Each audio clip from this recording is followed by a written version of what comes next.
I was in an international staff working for UNDP for UN, but also for precisely for International Foundation for Electoral System. That is one of the American organizations. I was based in Africa, in some countries in Africa, like Niger, for about 20 months. But then I went to Abidjan, Côte d'Ivoire. I worked in Abidjan from 2010, from 2009 to 2011. And then I came back to work for the election in my country. Yes, reka nongere mbasuhuze mbahe ikaze mwe mwese tubana hano kuri Ibakwe Media TV. Reka twinjire muri amakuru dutangirana iyi video. Ni Colonel Nanga, ni coordinateur wa Alliance Fleuve Congo M23, asobanura inshingano yari afite mbere gato yuko yinjira muri Republika Demokarasi ya Congo nk'umuyobozi wa Seni waje no gufasha President Joseph Kabila Kabange kwimika Tshisekedi. Mu byukuri nyuma yuko kandi Tshisekedi yari yatsinzwe mu matora y'umukuru w'igihugu muri 2019, murabizi ko byari byamenyekanye ko amatora yari yatsinzwe n'uwitwa Martin Fayulu, ariko umugambi mugari wa Joseph Kabila Kabange usiga Tshisekedi ari we uhawe inkoni ngayobore iki gihugu cya Republika Demokarasi ya Congo. Nubwo rero ibyari byemeranyijweho hagati ya Tshisekedi na Kabila byaje kurengwaho, tumaze iminsi tubabwiye ibikubiye mu masezerano y'ibanga Kabila yari yagiranye na Tshisekedi mbere yo kumwibira ubutegetsi. Yitwa Colonel Nanga, rero kuri ubu ni coordinateur wa AFC 23 ubwo yarakiri president wa Seni mbere gato, cyangwa se ubwo yajyaga kuri uyu mwanya mbere gato dore inshingano yakoraga na ubwe ari kuzivugira hangaha. An international staff working. I was in an international staff working for UNDP for UN, but also for precisely for International Foundation for Electoral System. That is one of the American organizations. Nari mu bakozi mpuzamahanga nkorera gahunda ya UNDP ndetse n'umuryango w'abibumbye UN, ariko nanakorera by'umwihariko umuryango witwa International Foundation for Electoral System, ari wo muryango w'abanyamerika. Nakoreye muri Afrika mu bihugu bitandukanye harimo nka Niger, aho namaze amezi agera kuri 20. Nyuma rero naje kujya i Abidjan muri Côte d'Ivoire, aho nakoreye kuva mu mwaka wa 2009 kugeza mu mwaka wa 2011. Hanyuma naje no kugaruka mu gihugu cyanjye nkora mu bijyanye n'amatora. Uyu ni Colonel Nanga, uwigamba kenshi ko ari washyize Tshisekedi ku butegetsi afatanyije na Joseph Kabila Kabange bari ku mwaka kanya mu guharanira impinduramatwara muri AFC M23. Nubwo haje kubaho n'irindi huriro Suvora RDC rimaze iminsi rinenga mu by'ukuri ubutegetsi bwa President Felix Antoine Tshisekedi nakanyuzemo. Ni munyemerere twinjire muri aya makuru ari kugenda garukwaho ku mutekano ku butaka bw'Uburasirazuba bw'igihugu cya Congo. Aka kanya ibiganiro hariya mu Suisse birakomeje, ndagira ngo mbabwize ukuri ko ariko bikomeje kugenda bigorana cyane. Aka kanya biravugwa ko M23 iri kwikorezwa mu by'ukuri umutwaro ukomeye, ariko kandi guverinoma Kinshasa nayo ikaba ibizi neza ko iri kwirengagiza nkana ibyisabwa. Aka kanya mu Busuwisi ibiganiro bya leta ya Kinshasa na AFC M23 ngo byatangiranye amahane. Ese bigeze kuyihe etape? Dore ko deja tumaze kugera ku itariki 15. Ni ibiganiro byatangiye tariki 13 ndetse bitangirira ku ngingo yo gufungura ikibuga cy'indege mpuzamahanga cya Goma, bikubiye mu ngingo nyamukuru ngo yo koroshya gahunda y'ubutabazi. Turaje turebera hamwe aho ibi biganiro bigeze nubwo bikomeye cyane. Turaganyarukira muri Kivu y'Amajyepfo, FDNB cyangwa se Force de Défense Nationale y'u Burundi ndetse na FARDC cyangwa se Force Armée de la République Démocratique du Congo. Aba rero bombi bakubitiwe ahareba inzega mu Minembwe. Ndababwira inkuru igaragaza uburyo amarira yabaye amariba muri coalition. Ndababwira ku bitero bikomeje mu Minembwe mu gihe ibiganiro by'amahoro bikomeje mu Suisse. bitero bikomeje guca igikuba mu baturage, birica amatungo y'abaturage, bigasenya ibikorwa remezo. Turaje tubikomozeho. Ubutumwa bwa Bertrand Bisimwa, Vice Perezida wa M23, kabisa bushobora guhindura isura ya politike muri Burasirazuba bwa Repubulika ya Demokarasi ya Kongo. Njye wabwira ibi, nanjye ubwanjye nashobewe, nayobewe, nibajije niba bisobanuye ko AFC M23 igiye gukurwaho. Turaje tubirebere hamwe. Hanyuma Perezida Kagame ni uzaba umuyobozi mukuru wa kaminuza ya gisirikare y'u Rwanda. Ndaje mbabwire byinshi kuri iyi nkuru. Ndanyarukira mu gihugu cy'Ububiligi, mbabwire ko Ububiligi buhangayikishijwe cyane n'abanyekongo. Birasa nk'abanyekongo bashobora kuza kwamaganwa bikomeye mu gihugu cy'Ububiligi no kwirukanwa. Ni impamvu rero itanganururo turaje tubikomozeho. Kinshasa abadepite bashaka kweguza minisitiri w'umutekano baritsize. Turaje tubabwireho muri aya makuru 5 kuri 5. Ikindi nza kuba mbabwira, turagaruka ku kibuga cy'imirwano babwire uko byifashe Kalembe na Kalonge muri Warikare no muri Masisi. Ariko kandi Masisi turibanda cyane ku makuru ateye ubwoba yihutirwa cyane ateruka Imalemo. Uyu mudugudu wongeye gusigaramo ubusa, abaturage bawusohotsemo. Ese byatewe n'iki? Turaje tubive muzini muzingo. Turakomereza ku makuru yo guturuka muri axe za Karehe ni muri Kivu y'Amajyepfo, muri axe za Chambombo, Nyawalonga, ahitwa Nyamugari, Mwaminji, ahangaha hose na za no muri Ziraro, muri groupement ya Ziraro. Turebera hamwe uko situation imeze. Ngo FARDC ikomeje gutsinda M23 nk'uko abakorana rwa guverinoma Kinshasa nabo ubwabo bakomeje kugenda babishimangira. Tushunguti byifashe bite ahangaha hose? Turaje turebera hamwe amakuru yo guturukayo. Ngo abagenerali baba autoproclamé b'abazalendo bakomeje kuvura umuheha ngo bakongezwe undi. Niko amakuru ari kuvuga. Mwitwa General Kirikicowe ngakomeje kwandika amateka ku mirongo y'urugamba. Aha mu bice bya Nyarugusha, Kusisa, ahangaha ku mihanda ya Zabulaza, Rulamba ndetse na Bushege. Ndabwira andi makuru akomeye cyane y'umutekano aturukayo, Kaziba, Katare, Kafufura ndetse na Zakatanga.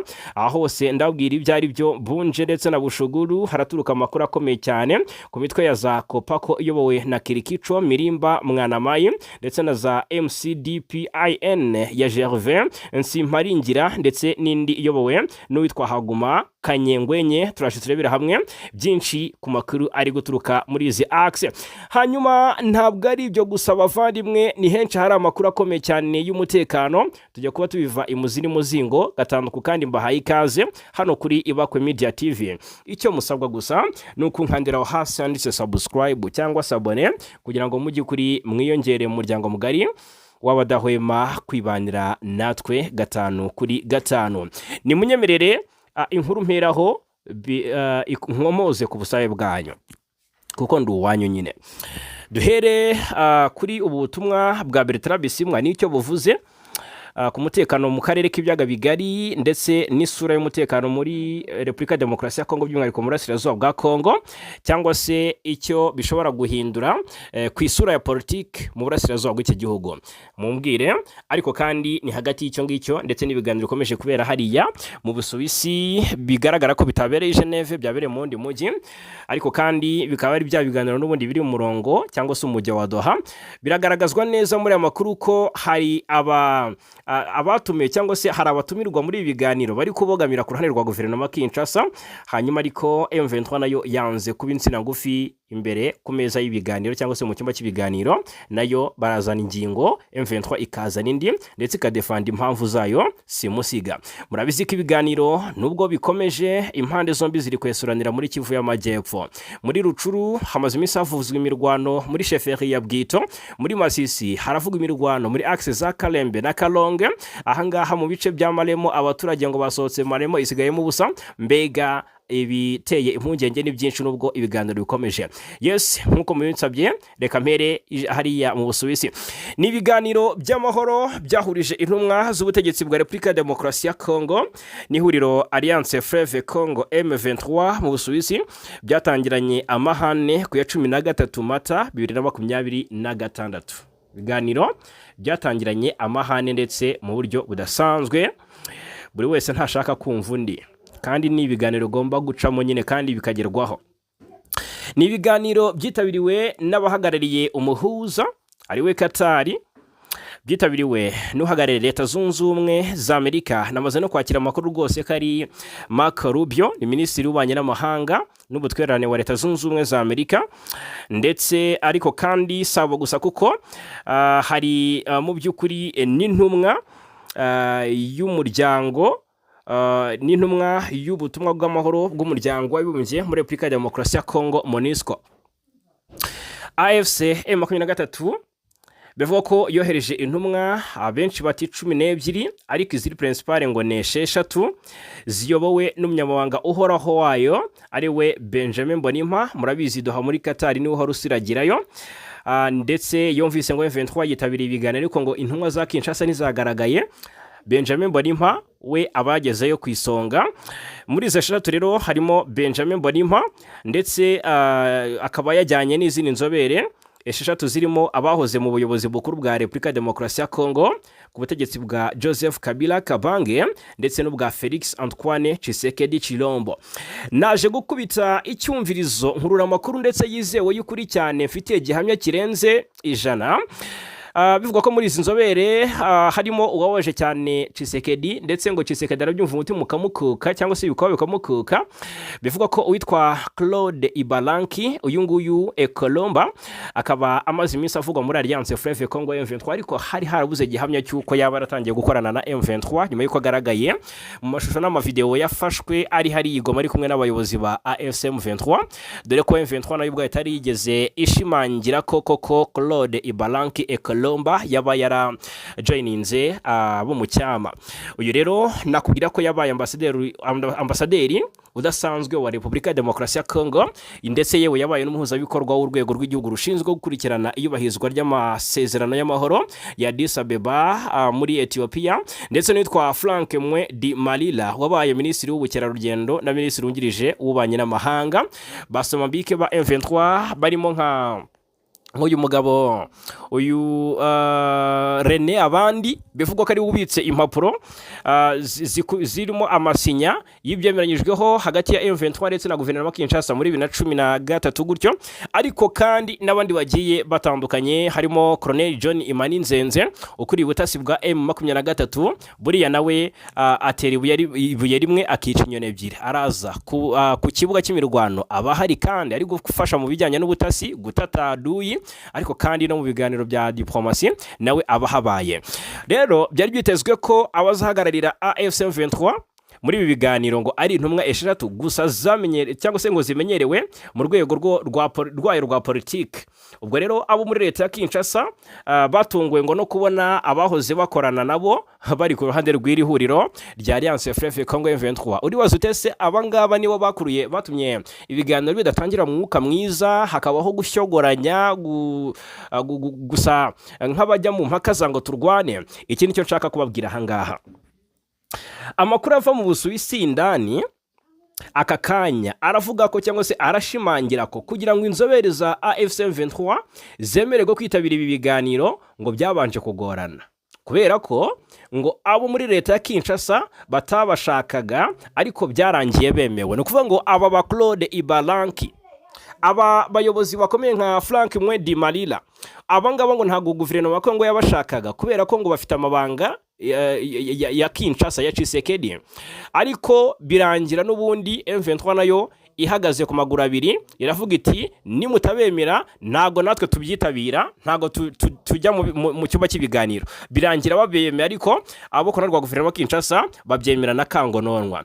Noneho ubwo na makuru ava mu Busuwisi nyine, mbere yuko ngo ibiganiro nyirizina bitangira hasuzumwe impamvu amasezerano abiri yasinywe mu mwaka ushize wa 2025 atubahirijwe. Aya niyo rero nayo guhagarika imirwano ajyanye no gushyiraho urwego rugenzura iyubahirizwa ryayo, ndetse nayo kurekura imfungwa. M23 yasabwaga kurekura yagerageje kubikora, ariko iriramanta iravuga iti abo twarekuye banze kwakirwa na guverinoma Kinshasa, kandi murabizi ko kugira ngo izo mfungwa zihabwe Kinshasa bica mu muryango Croix Rouge, bikarangira bashyikirijwe Kinshasa, ariko abagera ku 500 ejo bari batanzwe Kinshasa yarabanze burundu.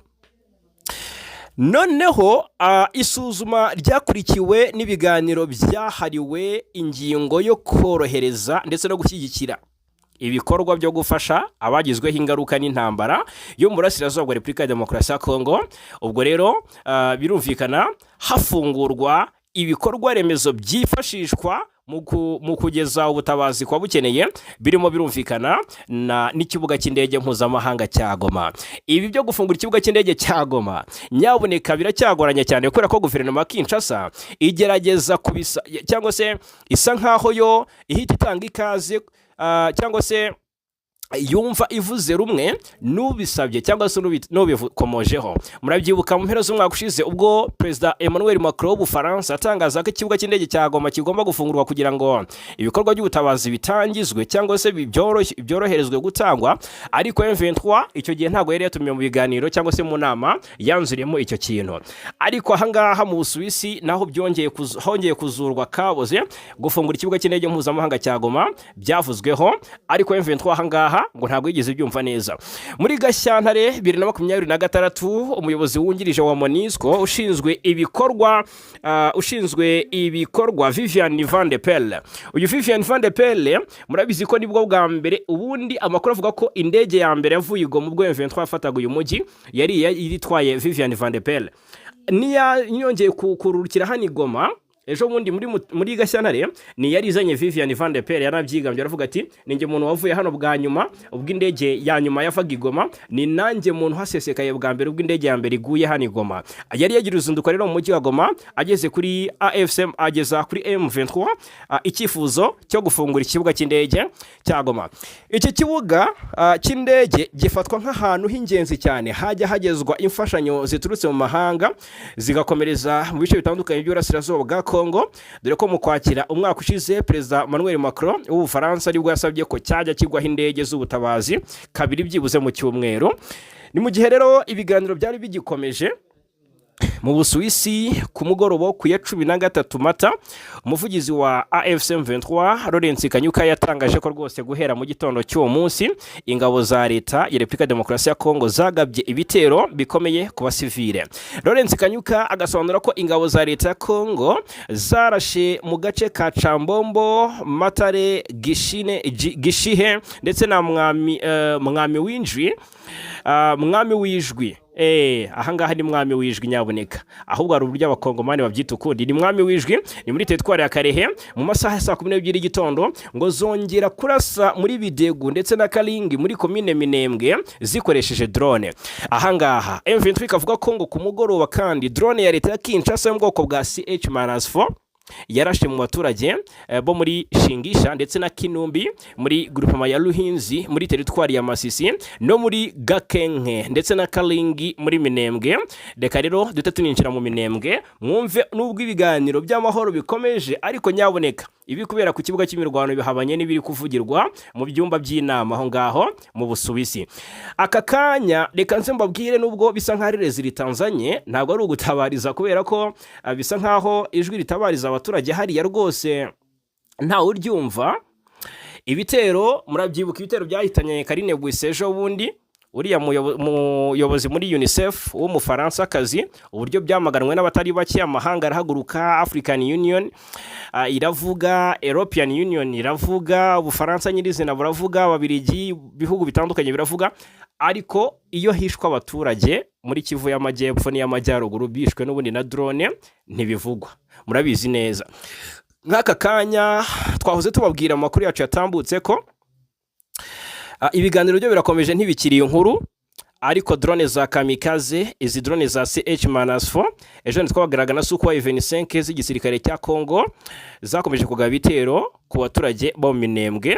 Kuva ku wa mbere mu ijoro havuzwe icyitwa igitero karabutaka. Ibitero byibasiye imihana itandukanye irimo Lundu, Kalingi n'indi ikikije. Ibitero bya drone byatangiye masaha y'umugoroba, ariko bikomeza no mu masaha y'igitondo cyangwa se mu rukerera ku munsi w'ejo. Ibi rero byasize ingaruka zikomeye ku buzima n'imibereho by'abaturage ubuhamya butugeraho biravuga ko amazu menshi yasenywe, amatungo arimo inka aricwa, ibintu bifatwa nk'igihombo gikomeye ku baturage ndetse bishingikiriza, ubwo birumvikana niba inka zari, niba umuturage wahariya mu Minembwe kugira ngo abeho ari ukuba yifitiye inka akanywa amata, akaba iryo shingiro ry'ubuzima bwe, aka kanya ukaba yari afite nk'inka 5 akaba asigaranye 2, urumva aho ubuzima bwe bugeze. Birasa nkaho ari ukwica urubozo ndetse barashaka kubica bahagaze, niko nabivuga boko nani rwa guverinoma Kinshasa. Haramaze iminsi hasohoka amakuru akomeye cyane avuga ku nyeshyamba zigera ku 4,000 harimo nabo muri ririya huriro P5 rya Kayumba Nyamwasa binjiye mu bice by'Umurenge. Tumaze iminsi babwira noneho ibyo bamaze iminsi bakorera ku ndondo ya Bijombo, hariya muri groupement ya Bijombo muri territoire ya Uvira, barica, barasahura, barafata ku ngufu bakoresheje intwaro kandi bita ko ari nkeya, dore ko izindi zahiriye hariya muri Kambase ibujumbura. Bikavugwa neza ko rero bikomeje gutera icyugaza ndetse n'ubwoba budasanzwe mu baturage, nta uryangamire, nta uryamagagweke bijyanye n'ibiri kugaragara ku kibuga cy'imirwano aho ngaho. Ibitero kandi byo hejuru mu kirere ntago biza byonyine, hasi ku butaka naho ruba rwambikanye rwahanye inkoyoyo. Nuko Imana yajyanye ko twirwaneho MRDP babaho kugira ngo aya madubu arwanirire abaturage b'inzirakarengane, naho ubundi nta n'uwo kubara inkuru wakabaye agihari. Ahangaha uze kureba ko ukuri gutsinda ikinyoma iteka ryose. Twirwaneho ku munsi w'ejo biravuga ko yongeye kwandagaza bikomeye cyangwa se gushwiragiza, kubabaza, gutoneka cyangwa se gukubitira hareba inzega abo ku ruhande rwa coalition, ni FRDC, ni FDNB, ni Abazalendo na FDLR ndetse yewe n'abacancuro. Amakuru ava muri Kivu y'Amajyepfo akavuga ko ngo ihuriro ry'ingabo zirwana ku ruhande rwa leta Kinshasa ryongeye kugaba ibitero nanone hasi ku butaka mu bice bya Kalingi, ariko nanone ku gice cyegera ahazwi nko ku isoko rizwi nka Gatatu mu gace ka Bidego. Hanyuma twirwaneho ikimara kumva ko ibitero bigabwe, dore ko yari iri hafi ahirekereje, ihita itabara. Ngo yahise itabara n'ingoga, haba imirwano ikomeye yasize ingabo zo ku ruhande rwa leta zikubiswa hababaza. Amakuru akavuga ko by'umwihariko FDNB, abo kwa Sebarundi ndetse na FARDC na Wazalendo na FDLR ngo basubijwe inyuma ku rugamba, birukanka kibunamo amaguru, bambutswe uruzi rwa Ruriko berekeza mu gace ka Bicumbi. Ibi bitero nk'uko amakuru atugeraho abivuga, njyakose n'iyi mirwano byamakomeje ngo kugaragaza ubukana bw'umutekano muke hano mu Minembwe no mu bice bikikije Minembwe, aho ingabo za Kongo n'abafatanyabikorwa bazo birumvikana bakomeje kugaba ibitero mu mihana ituwe n'abanyamulenge, ibikomeje gutera impungenge mu by'ukuri zidasanzwe muri biriya bice. Hanyuma reka tuve muri Kivu y'Amajyepfo muri access ituwe n'abanyamulenge, tugaruke gato imasisi mpite mbabwira inkuru mutarama nyohereje ahangaha. Biravugwa neza ko ahangaha mu bice bya Masisi byongeye gusubira ibubisi muri Malemo. Uyu mudugudu wa Malemo mw'abantu mwe, biravuga ko ngo wasigaye mu busa ndetse abaturage mu by'ukuri bawuvuyemo babisabwe ngo na M23. Ibi ni byitangazwa n'ikinyamakuru Actualité.cd cyandika mu rurimi rw'igifaransa. Nta gihamya yatanzwe cyangwa se nta mpamvu nyamukuru yagaragajwe M23 byatumye ngo M23 isaba abaturage gusohoka muri uyu mudugudu, ariko iyo bibaye haba hagiye kwaka umuriro. Ndababwiza ukuri, Malemo abariyo, niba ufite nyogosenge, niba ufite nyokorome, niba ufite mubyara wa cyangwa murumuna cyangwa mushiki, musabire kubera ko ibigiye kubera Malemo na Kamaramaza. Ni muri groupement ya Bashari Mokoto, ni territoire ya Masisi muri Nord Kivu, ndetse kuva kuwa mbere rwose aka gace ngo kari kugaragaramo iyimurwa cyangwa se ugusohoka kw'abaturage mu bice batuyemo cyangwa se mu ngo zabo, ndetse aba baturage mu by'ukuri barasohokana ubwoba n'igishika mu buryo budasanzwe. Bari bamaze iminsi mike gusa basubiye mu ngo zabo nyuma yo kumara ibyumweru byinshi mu buhungiro, bongeye gutegekwa rero ngo kuva muri uwo mudugudu wa Malemo. Bivuga ko ari itegeko ngo ryatanzwe n'inyeshyamba za AFC M23, ariko kandi ngo nta mpamvu zisobanutse bahawe. Birumvikana ariko ko nabo ubwabo barabyibwira ko ari intambara ishobora kuza kuba kuba ica ibintu. Batunguwe kandi ngo badafite uko babyitwaramo, aho ndetse bikavuga ko imiryango imwe yahise ihungira mu duce twa Kalembe. Izi axe za Kalembe ni muri teritwari ya Walikale, murabizi ko Walikale yadikanyije na Masisi. Aha kandi nabyita guhungira ubwayi mu Kigunda, kubera ko tumaze iminsi tubabwira uburyo amarira yakomeje kuba mariba ku baturage ba Kalembe kuri axe ya Walikale ndetse na Kalonge kuri axe ya Masisi. Byakomeje kugenda bisa n'ibigorana cyane. Turaje tugaruke nanone muri axe zo muri nanone dutembe twerekeza muri Kivu y'Amajyepfo muri teritwari ya Karehe mu kanya, turaje rwose tubyinjiremo. Ariko ubwo reka mbanze nkubite noneho mbangura mbabwire ku bikubiye mu butumwa bwa Bertrand Bisimwa. Ni vice president ni president wungirije nyine wa Alliance ya Fleuve Congo M23, ni twaisi wa Colonel Nanga, coordinateur wa Alliance ya Fleuve Congo M23. Mu bihe nk'ibi abayobozi ba M23 iyo bari kuvuga noneho hakaza Bertrand Bisimwa udakunze kuvuga menshi, biba bisa nkaho noneho bifashe indi ntera. Bisimwa uzwiho kuvuga amagambo apimye kandi mu by'ukuri udakunze no kugaragara mu itangazamakuru, yatangaje ko ihuriro Alliance Fleuve Congo M23 hari urwego rw'agateganyo rugamije guhuriza hamwe imbaraga zitandukanye, ariko rukaba rufite intego yo kuzavamo indi miterere mishya y'imikorere irambye kandi iteye imbere kurushaho. Mu gusobanura AFC nk'urwego rw'agateganyo, Bisimwa yagaragaje ko ari umuyoboro uhuza amashyaka ya politike, imiryango itegamiye kuri leta ndetse n'imitwe itandukanye ihuriye ku kunenga imiyoborere iriho Kinshasa. Ibi rero ngo byerekana ko Alliance ya Fleuve Congo M23 itagamije kuguma ukiri, ahubwo ko ari intambwe iganisha ku muryango ushobora kugira imiterere ihamye, ku muryango ushobora kugira imiterere ihamye kandi igaragaza icyerekezo cya politike kirambye.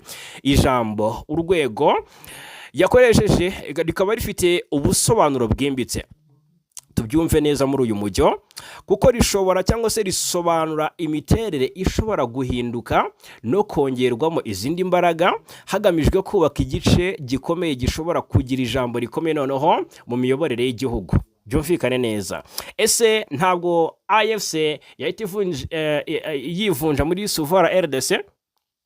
Nababyibaza ku AFC bivuga ko iri mu biganza bya Joseph Kabila Kabange yashingiwe hariya i Nairobi muri Kenya. Bivugwa ko Kabila yari abiri inyuma ari kumwe na Colonel Nanga aza gushinga izwi nka Suvara RDC, yashinze ari kumwe n'abandi batavuga rumwe n'ubutegetsi bwa Tshisekedi. Aka kanya bikomeje gutera urujijo abatari bake.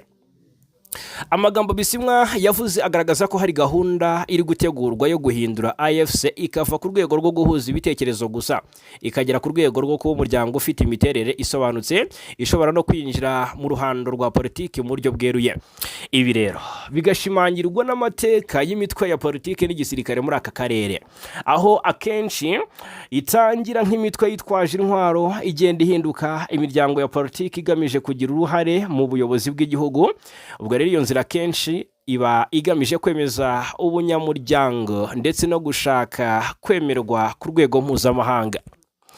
Ikindi cyagarutsweho ni umwanya wa M23 wavuzwe mu by'ukuri nk'imfura ya AFC mu mvugo yatangajwe na Colonel Nanga. Ibi rero bigatanga ishusho y'uko M23 ifatwa nk'ishingiro ry'iri huriro, ariko nanone birerekana cyangwa se bikerekana ko hari icyerekezo cyo kurenga ku ruhare rwayo rwihariye igahinduka igice kimwe gusa mu bigize umuryango mugari. Iyi mvugo rero igashobora none gusobanura ko hari umugambi wo guhindura isura ya AFC M23 igahinduka urubuga rwa politiki ruhuza ibitekerezo byinshi aho kuba umutwe wibanda ku bikorwa bya gisirikare gusa. Niba irihinduka kandi rizashyirwa mu bikorwa, rishobora guhindura nanone uburyo AFC M23 ikoresha mu guhangana na leta ya Kinshasa, aho kuba intambara ishingiye gusa ku mbaraga za gisirikare hashobora no kwiyongeraho urugamba rwa politike, diplomasi n'imvugo igamije kugaragaza ubundi buryo bwo kuyobora igihugu. Ibi bishobora no kugira ingaruka nanone nini cyane ku biganiro by'amahoro bikomeje kubera ku rwego mpuzamahanga wa M23. AFC ishobora kwigaragaza nk'umufatanyabikorwa wa politike aho kuba umutwe w'inyeshyamba gusa. Ariko kandi nubwo ibi bishobora kuba intambwe ikomeye mu burasirazuba bwa Congo, haracyari intambara hagati ya leta ya Kinshasa n'ihuriro Alliance Fleuve Congo M23. Kuri ubu rero ibiganiro hagati y'impande zombi birakomeje mu rwego mpuzamahanga, birimo gushakira umuti urambye ikibazo cy'umutekano mu burasirazuba bwa Congo. Gusa nubwo hari icyizere gike ku mpande zimwe, ibikorwa bya gisirikare biracyagaragara mu bice bimwe na bimwe bigaragaza ko inzira y'amahoro ikiri ndende muri aka karere. Aya magambo ya Bertrand Bisimwa ndagira ngo buri wese atanga igitekerezo, comment kabisa kuri aya magambo. Muri uru rwego akagaragara nk'ashobora none kuba ari igice cy'ingamba zo kwitegura impinduka zishobora kubaho mu buryo bw'imikoranire n'ubutegetsi, cyangwa se mu kwinjira mu miyoborere ya politiki mu buryo bushya. Iki nacyo ntabwo twakirenza ingohe. Hanyuma mu gusoza kandi amagambo ya Bertrand Bisimwa ngo ntakwiye gufatwa nk'ayo kuvugwa gusa, niko abasesenguzi bari kubihuza bavuga, ahubwo ngo ni n'ikimenyetso cy'impinduka ziri mu nzira. Nubwo ibisobanuro byuzuye by'iyo mpinduka bitaratangazwa, bigaragara ko hari icyerekezo cyo gushaka uburyo bushya bwo kwigaragaza no kugira uruhare mu miyoborere. Hanyuma mu karere aho buri jambo rifite uburemere bukomeye, birakwiye gukurikiranira hafi ritangazo, kuko rishobora no kuba ari intangiriro y'indi sura nshya mu mateka ya politiki n'umutekano bya Repubulika Iharanira Demokarasi ya Congo. Hanyuma mbere gaturaje twongere dusubire ku kibuga cy'imirwano ho ruhora rubura gica ntajya aboneka. Ahangaha reka mbanze mbashushanyirize uburyo Perezida Kagame azaba ari mu nshingano ndetse afunze bwuma, azikora neza nk'uko bisanzwe. Murabizi ko hagiye kubaho gutangizwa kaminuza ya gisirikare y'u Rwanda. Aha niho nshaka ko mu by'ukuri mbanza nkababwira imiterere y'uburyo iyi kaminuza ya gisirikare y'u Rwanda izaba iyobowe, yerekana ko Perezida Paul Kagame agomba no kuzaba ari umuyobozi mukuru wayo, cyangwa se chancellor. Muri ubu buryo rero iyi kaminuza yashyizweho n'iteka ryo mu mwaka 2026 ryatangajwe mu igazeti ya leta yo ku ya 10 Mata, igamije guhuriza hamwe amashuri n'ibigo bitandukanye byigisha amasomo ya gisirikare n'ay'umutekano. Izaba ifite icyicaro i Kigali. Nubwo itaratangira gukora ku mugaragaro, iyi kaminuza ifite inshingano zo kwigisha abasirikare, abashinzwe umutekano, abayobozi bakuru muri leta ndetse n'abafatanyabikorwa mpuzamahanga. Perezida Kagame azaba ari chancellor, nicyo ngira ngo mwumve neza. Nk'uko bigaragara mu iteka ryo ku ya 10 Mata 2026, Perezida wa Repubulika akanaba umugaba w'ikirenga w'ingabo z'u Rwanda RDF ni uzaba ayoboye iyi kaminuza ku rwego rwo hejuru nka chancellor. Mu nshingano ze hazaba harimo gutanga umurongo mugari w'imiyoborere kugira ngo iyi kaminuza isohoze neza inshingano zayo zo gutanga ubumenyi buhanitse mu bya gisirikare n'umutekano. Azajya kandi ayobora ibirori byo gutanga impamyabumenyi bitihise, agashyiraho umuhagarariye. Rero abazaba bagize inama y'ubutegetsi, nk'ubwo inama y'ubutegetsi ni urwego rukomeye ruzajya rufata ibyemezo kandi rukagenzura imikorere ya kaminuza ya gisirikare. Izaba igizwe n'abantu 13 ariko amazina yabo ntaratangazwa. Hanyuma muri bo harimo abantu 7 bazashyirwaho n'iteka rya perezida, bakanatoranywa hanze ya kaminuza. Harimo ubwo barimo na perezida w'inama n'umwungirije. Aba bagomba kuba bafite ubunararibonye mu by'umutekano, amashuri makuru, ubushakashatsi n'iterambere ry'igihugu. Umuyobozi mukuru wungirije wa kaminuza ndetse ubwo ni chancellor wungirije niwe uzaba umwanditsi w'inama. Abandi bagomba kuba bagize iriya nama barimo umuyobozi wa National Defense College Rwanda, unahagarariye abarimu n'abashakashatsi, wazatorwa na bagenzi be. Umwe mu bayobozi b'amashami mu by'ukuri nawe uzatorwa. Umuyobozi ushinzwe ireme ry'uburezi muri kaminuza n'uhagarariye abanyeshuri bo mu ishuri rikuru ry'ingabo National Defense College, rizigisha cyane cyane abasirikare bakuru barimo abakoroneri ndetse n'aba brigadier general.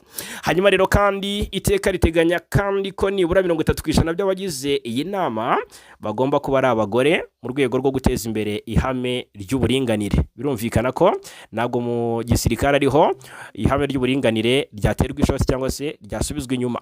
Abagize inama bazajya bamara imyaka 4 ku mirimo yabo ishobora kongerwa inshuro imwe. Mu nshingano z'inama y'ubutegetsi ya kaminuza ya gisirikare y'u Rwanda hazaba harimo gushyiraho icyerekezo cya kaminuza, kwemeza politike n'ingamba, kwemeza igenamigambi rya buri mwaka n'iry'igihe kirekire, no gukurikirana imikorere y'iriya kaminuza. Iyi nama y'ubutegetsi kandi izaba ifite inshingano zo kwemeza ingengo y'imari, ikanagenzura ikoreshwa ryayo, gufata ibyemezo ku bakozi, imikoranire n'imiterere y'inzego, kugenzura ireme ry'uburezi, gushyiraho amategeko agenga imyigishirize n'ubushakashatsi, ndetse no gushyiraho komite ziyunganira. Usibye chancellor n'inama y'ubutegetsi, kaminuza ya gisirikare y'u Rwanda izaba inafite izindi nzego zirimo nk'ama chancellerie, urwego ngishwanama, sena y'amashuri na komite y'abayobozi bakuru. Hanyuma kandi urwego ngishwanama ruzayoborwa na vice chancellor, azafatanya n'abamwungirije babiri, umwe ushinzwe amasomo n'ubushakashatsi, undi ushinzwe igenamigambi, imiyoborere ndetse n'imari. Bose rero bazashyirwaho n'iteka rya perezida, bamare imyaka 5 ku mirimo yabo. Nizere ko ahangaha noneho mu by'ukuri byumvikanye cyane. Hanyuma mbere gato yuko tugaruka ku kibuga cy'imirwano, reka nongere mbanze mbabwire ko bisobora kuba bisubije ibubisi umubano w'igihugu cya Repubulika ya Demokarasi ya Kongo ndetse n'Ububirigi. Muri ubu buryo birasa naho abaturage b'Ububirigi cyangwa se guverinoma y'igihugu cy'Ububirigi cyatangiye gusa n'ikinubira abakongomani. Ububirigi buragaragaza ko ngo buhangayikishijwe cyane n'ubwiyongere bw'abanyekongo babuhungiraho. Ibi mu bice hakarongo kandi Ububirigi ubundi ni kimwe mu bihugu bibanye neza na guverinoma Kinshasa. Minisitiri ushinzwe impunzi n'abimukira mu Ububirigi yitwa Anele Van Bossut. Uyu yatangaje umubare ngo w'abahungira mu gihugu cyabo baturutse muri Repubulika ya Demokarasi ya Kongo ngo ukomeje kwiyongera mu buryo bukomeye. Uyu minisitiri Bossut yatangiraga uruzinduko muri Repubulika ya Demokarasi ya Kongo ku ya 13 Mata, atangaza ko rwose ateganya kuganira na leta ya Kinshasa kuri iki kibazo kuko umubare w'abanyekongo bahungira i Buruseli ukomeje kuba munini. Ati mu mezi menshi Ububirigi bwahuye n'ikibazo cy'ubwiyongere bw'abasaba ubuhungiro bava muri Repubulika ya Demokarasi ya Kongo. Uyu mubare rero uri gutumbagira, bavuye ku 1250 mu mwaka wa 2023 bagera ku 2500 mu mwaka wa 2025. Umubare wakomeje kwiyongera mu mezi 3 ya mbere y'uyu mwaka, barenga 450. Ati aba ni benshi cyane. Uyu minisitiri yanatangaje ko abenshi mu banyekongo basaba ubuhungiro baturuka i Kinshasa, bikabigaragaza ko impamvu batanga zitarimo ukuri kuko uyu mujyi utarimo intambara nko mu burasirazuba bw'igihugu. Uyu muyobozi yaburiye abanyekongo basaba ubuhungiro batanga amakuru atariyo kuko ngo bazatabwa muri yombi, birukanwe mu Bubiligi cyangwa se babeho mu buzima bugoye kuko mu by'ukuri batazaba bemerewe gukora imirimo yaho. Yes. Hanyuma reka tugaruke